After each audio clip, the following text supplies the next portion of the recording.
dive deeper on that. I want to go to how the bride of Christ is operating in adultery, just like Judah and Israel were in Jeremiah. And I want you to read the Father's allegory for this in Jeremiah chapter 3, verse 1 with me. It says, they say, if a man put away his wife and she go from him and become another man, shall he return unto her again? Shall not that land be greatly polluted? But thou hast played the harlot with many lovers. Yet return again to me, saith the Lord. Lift up thine eyes unto the high places, and see where thou hast not been lean with. In the ways hast thou sat for them. As the Arabian in the wilderness, thou hast polluted the land with thy whoredoms and with thy wickedness. Therefore the showers have been withholden, and there hath been no latter rain, and thou hast a whore's forehead. Thou refusest to be ashamed. So he's calling them spiritual adulterers against him by serving other gods.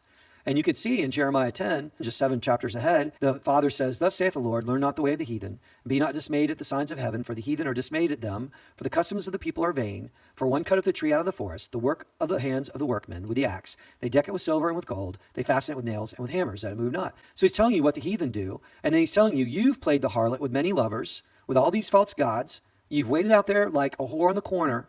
And this is happening in the churches I stated. I just typed in Christmas Baptist Church. Look at all these churches filled with Christmas trees. We just read about how heathen do that. They cut trees and they deck it with silver and gold. Here's all these churches bringing these trees in there and saying that Jesus was born in the winter when he couldn't have been. The shepherds wouldn't have been out at night past the fall harvest in Israel. Well-known fact. They would not have. Called for a census in the shortest days of the year where people were like literally traveling by foot, and it could be particularly cold at night in a desert area. There's a big cross right in the middle of this huge tree right here in this corner. Big cross right in the middle of it. And the cross represents the Egyptian ankh, which represents the sexual act. The bottom of the stem is the bottom of the portal of the vaginal opening where the you-know-what goes into. The crossbars represent the fallopian tubes. And they've got a tree going up in what looks to be an 8-pointed star above. It may be 10-pointed, but if it's 8-pointed star, it's a star of Ishtar. Masons always do this stuff. The tree itself is a phallic symbol. All of this stuff is way worse than you think. It all is represented ancient sexual union paganism. Always has been. And in the spring, they get with the goddess Ashtaroth or Ishtar. They do their Easter egg hunts. I typed in Easter egg hunt Baptist church. These are all Baptist churches having Easter egg hunts. There's no Easter eggs in the Bible. That stems from the myth that Ishtar fell from heaven into the Euphrates River as a giant egg. And they used to paint the eggs with blood back in those days, by the way. And that's why they're painted and colored and whatnot. And here I typed in Valentine's Day Baptist Church. And here they have Valentine's Day banquets. So Valentine's is in honor of a demonic entity called Cupid, and how some other entity other than the Father sets up love affairs with people, and they're celebrating that demonic mess. And so the modern church today that follows Paul, it's clear that they're doing exactly the same whoredom, playing the harlot on the Father, that happened in antiquity and that is being spoken of against here in Jeremiah. And I didn't take this slide, but in the book of Jeremiah, he speaks against them worshiping the so-called Queen of Heaven, which is Ashtaroth, it's Ishtar. And in the church, the churches, the Catholic churches and the Eastern Orthodoxy that pray to Mary, they're literally doing the same thing that Jeremiah spoke against in the book of Jeremiah. It's all idolatry, it's witchcraft, it's necromancy.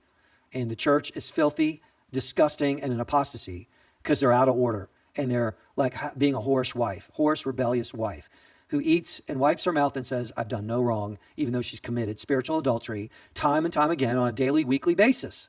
Jeremiah 3:6 now, let's move on.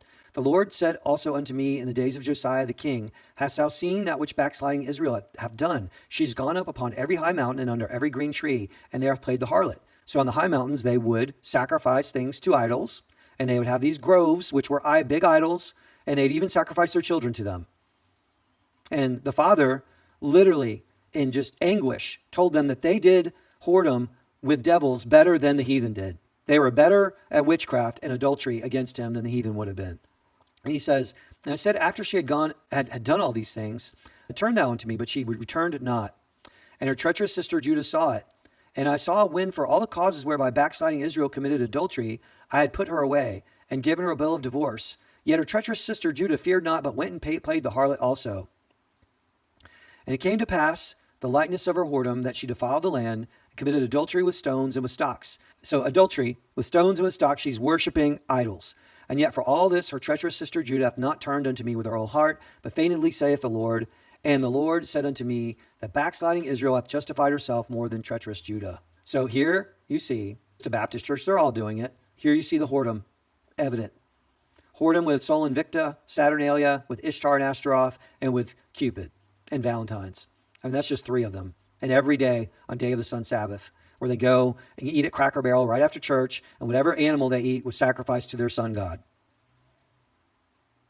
Eating things sacrificed to idols on their worship days. Because they are literally worshiping crosses, which graven images are forbidden by the second commandment. They go into their churches, which have graven images everywhere, and when they go to eat their Sunday best meals, those animals are sacrificed to those demons.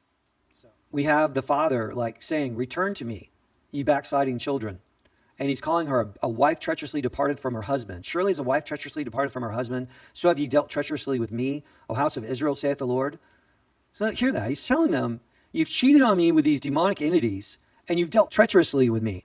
The father is really, really upset. And if you read the rest of Jeremiah, Jeremiah is like weeping half the time, and the father is like saying these huge judgments on them, and how Nebuchadnezzar is going to come and get them. And if they don't allow Nebuchadnezzar to come get them, then what he's going to do is they're going to die in the famine and in war and by the sword because of what they've done in turning on him. And that's what's happening now. Like judgment begins with God's own people.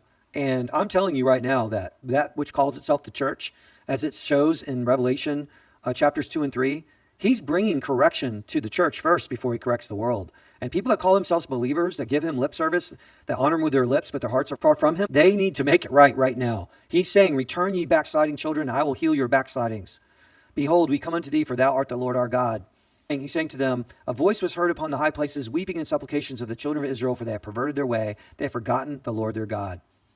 They're like weeping and giving supplications in the high places to demon entities instead of to God. And that's what's happening in the Paulinite church. They're not praying to God the Father. They've got a demonic entity that's running their show. There are principalities and princes of demons that are over all these churches that are breaking any of the commandments. The Father's trying to get to them in there, but they're not listening. And that's why to the 5 churches, Jesus is basically saying to them in the book of Revelation, these are Gentile churches. He's saying, I will take your candlesticks away if you don't repent and do right by me. That's why in chapter 4 he says, if thou wilt return, O Israel, saith the Lord, return unto me. If thou wilt put away thine abominations out of my sight, then shalt thou not remove. Put away these abominations, Paulinites.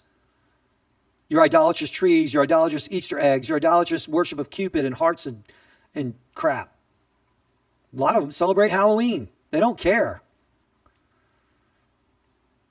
So let's look at the adulterous woman allegory here. In Proverbs 30 it says, such is the way of an adulterous woman. She eateth and wipeth her mouth and saith, I've done no wickedness. So they go and do this right here and worship and sing to demonic entities at Saturnalia, and they wipe their mouths and say they serve God and honor Jesus on those days.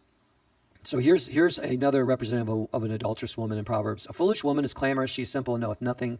For she sitteth at the door of her house on the seat in the high places of the city, to call passengers who go right on their ways. Whoso is simple, let him turn in hither. And as for him that wanteth understanding, she saith to him, stolen waters are sweet, and bread eaten in secret is pleasant. But he knoweth not that the dead are there, and her guests are in the depths of hell. And that's what Paul travels the whole world to make one proselyte, and makes him twice the child of hell as he is.